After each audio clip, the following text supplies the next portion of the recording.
La Cámara de Comercio de Ourense acaba de poner en marcha una comisión de profesionales donde los colegios oficiales de la provincia tendrán la oportunidad de analizar todas las cuestiones de interés para sus colectivos en particular y los de la sociedad en general, constituyéndose en un foro de debate profesional. Los objetivos de esta comisión son ofrecer un espacio de representación, un punto de encuentro y una plataforma de intereses comunes para los profesionales.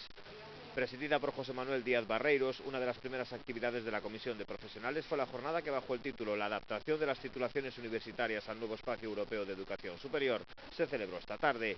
La ponente fue Carmen García Mateo, vicerrectora de Titulaciones y Convergencia Europea de la Universidad de Vigo. Ese coitero non che corta nada ben. Tens que facer como a min.